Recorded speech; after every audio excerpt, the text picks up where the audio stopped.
Welcome to this DaVinci Resolve Fusion node breakdown. Today's node is the Text 3D node.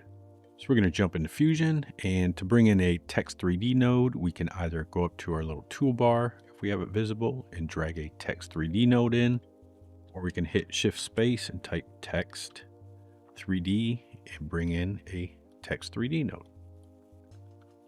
And we're going to go ahead and input that into our merge.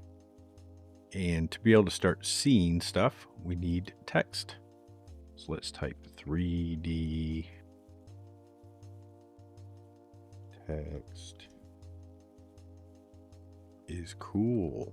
And let's just give us a couple lines. So there we go. We've got our 3D text in. Now, before I start going over everything, one important thing to remember is this text node is pretty old. So Text 3D was introduced into Fusion before we even actually had 3D nodes. So you could create 3D text within Fusion. So a lot of the stuff in here isn't available when it comes to our lighting and all that other stuff that we have in other 3D text nodes. So if you notice, there's no options for lighting, visibility, anything like that. So if we need to be able to change our lighting and all that stuff, if you remember, we went over the override 3D node, and this has all of our visibility options in it. So we can bring that into our little stream here right after our text 3D, and this way we can control our lighting. So if we need it wireframe, we can change it, and we can change our visibility on it if we need to, and all of our lighting stuff. So it's affected by lights, so it's affected by shadows. So it's good practice just to throw this 3D override node afterwards. That way you have all these options that aren't available on the regular node. So on the 3D node itself, it's pretty much like the Text Plus node, which I'm realizing right now I haven't gone over. That's a pretty important node. I'll hit that soon. But it's pretty much just like the Text Plus node that we have in DaVinci or in Fusion. So up here, you can type your text in and select a font, whatever font you want. And just remember, if you're passing this off to somebody for them to render, or you're rendering on a network or anything, any text you choose has to be resident on that computer, because this node will only read texts that are on your system. So just because you save it and send it to somebody doesn't mean they're going to have that font. So make sure you either send the font with it or render it yourself. And again, you can change the color of your font if you want, and change your size. So we can change our sizing up. Bring that over. And your tracking, we can change our tracking just like in any other text node, or line spacing. We can change our anchor points to be top, middle, or bottom. And you can use a slider to adjust that if you want. And to adjust it even more, you can use this little V justify if it's off. We can additionally change our horizontal anchor point to left, center, and right. And we've got a slider to adjust that as well. And we've got this little justify to justify the text horizontally. And we can change our direction to be automatic horizontal, reversed horizontal, vertical, reversed vertical. And same with our line direction, we can change that to be automatic, top down, or bottom up. And for our right on, we can adjust our right on. So if you want to make it look like it's writing on, we can go in the beginning and get rid of them all, keyframe it, go to the end, make all of them visible. So now our animation will write on our text.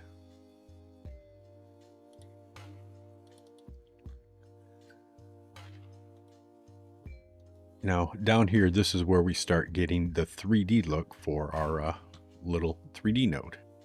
But before we do that, let's go ahead and transform this. And the transform on here is just like any other transform. We can transform it.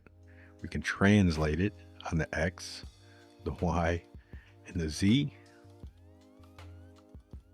And we can rotate it on the X, the Y, and the Z. And we're just going to rotate this on the Y so we can see what's going on. And you can change your order of rotation. Additionally, you can change your pivot, and you can change your scale and unlock it so you can change those scales independently.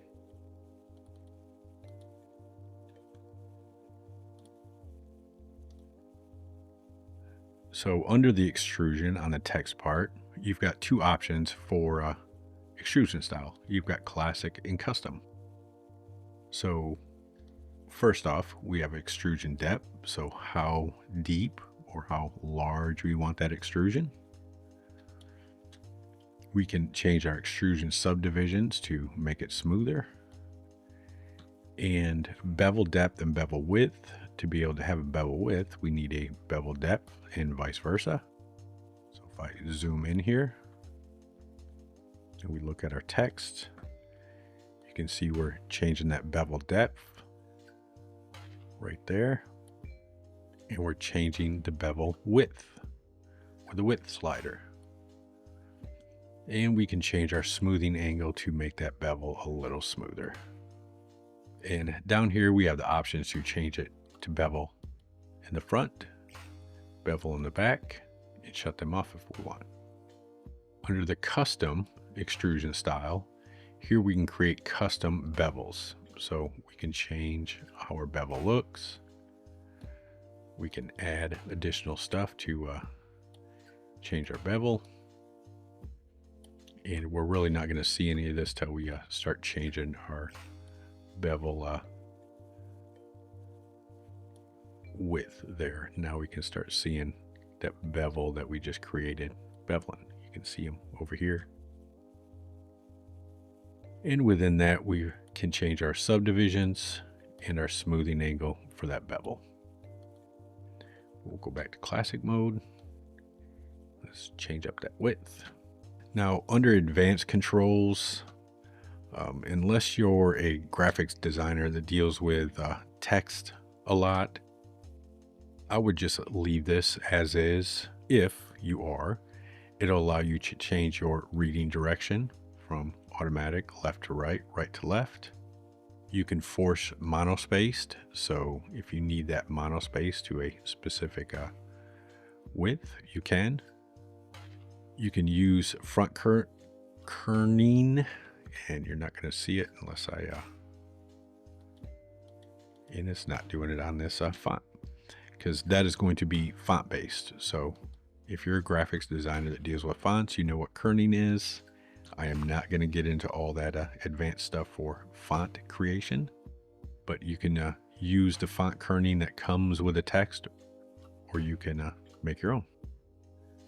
Under use ligatures, you can use non-Latin or none, or you can use all your scripts. And you can select split ligatures if you want. And then if you got font styles, they'll be listed right here. You can put them in. And if you need to clear any of that kerning out, you can clear it out right here. So we're going to close this advanced down. Under the layout, we have different types of layout for our actual text. So right now it's on the point, which means it's just going to have a center point for our transform. So we can transform that location. We can transform the location in the Z, and we can center it in the Z, and we can change the Y location. And down here we have additional options for rotation to rotate it. And this is independent of our transform rotations that are going on down here. So let's clear all that out. If we go to frame, it's going to base the sizing off the frame, kind of like in Photoshop, when we create our little text frame in there, it's going to base all of its location on our frame that we have. So we can change the center on the X and the Y and the Z. We can change the size. And as you saw, we can also change the size by dragging and dropping here. And that's our width and our height of our frame. And we can change our rotation on the X, the Y, and the Z.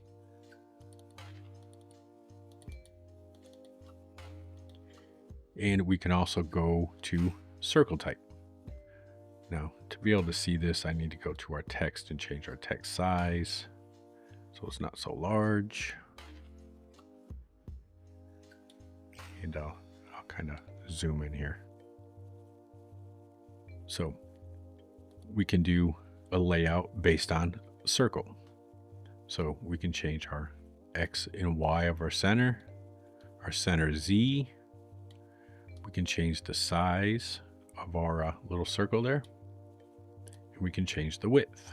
Now, if you need your text to be going all the way around, you can go back to your text and we can delete that space in that line. So now our text is almost in a complete circle. And then if we change that size up, we can get it to start wrapping all the way around if we want. And then you have the option to fit characters by none, adjust spacing to fit, adjust horizontal size to fit, or adjusting your size to fit. And then we can always rotate it on the little Z to get that spinning text going. And you can rotate it on the X and the Y if you want. And then finally, we have path. So, and what path does is we can just draw a path, and that's where our text will follow, is along our path. But you notice it's not going to follow that path perfectly. So it's going to take a little adjustment and finagling to get it the way you want it in the look. But you can change your center Z, your size, and once you get that, you can change your position on the path. And you can always adjust your position or your path to make your text fit how you want your text to fit. And of course, we can rotate it on the X, the Y, and the Z. So let's go back to point. And let's get us 2 lines going.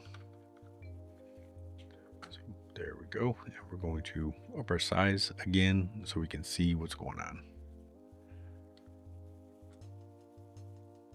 Now, under our transform, we can transform by characters, meaning we can change our spacing. And let me zoom out a little bit. We can change the spacing by the characters, which means our individual characters, including spaces.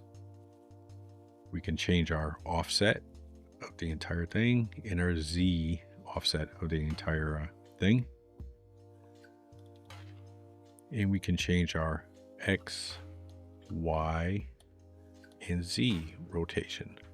Now notice how those are rotating per character, not the entire element. And additionally, down here, we have the ability to shear. So we can shear on the X and we can shear on the Y. And we can change the X size and the Y size.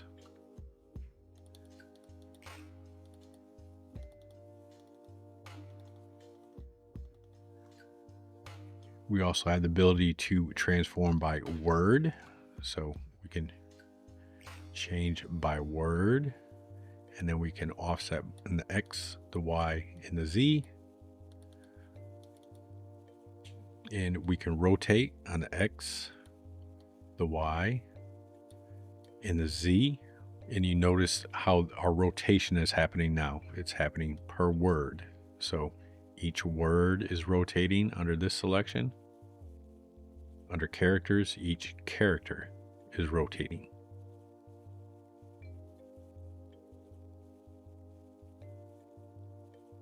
And we also have the ability to pivot or shear on the X and the Y, and change our size on the X and the Y.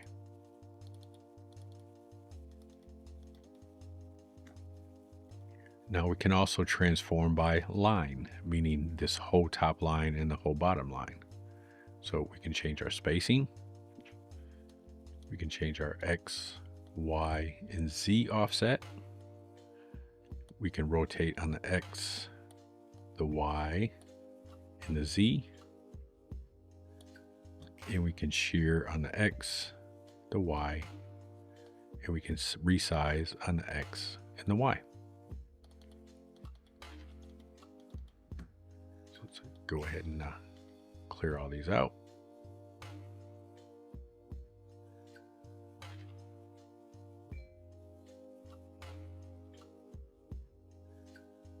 Now under shading, we have two options for shading. Well, first we have the opacity of our overall text right here. And we have the option to use one material or use multiple materials. Now under one material, if we change one material, that means our main text and our bevels are all going to change. So if I zoom in, you can see it's changing, just one single material. And then within that, we have the option to change our specular, in our position, in our rotation, our shear, and our size is down here as well within the material for some reason. Don't know exactly why, but it's there. Now we also have the ability to use an image instead of our solid color. So we can bring in any image and input it into this little white input. So now we've got a material input on our text. If we change that white, you can see the original color. So there we go.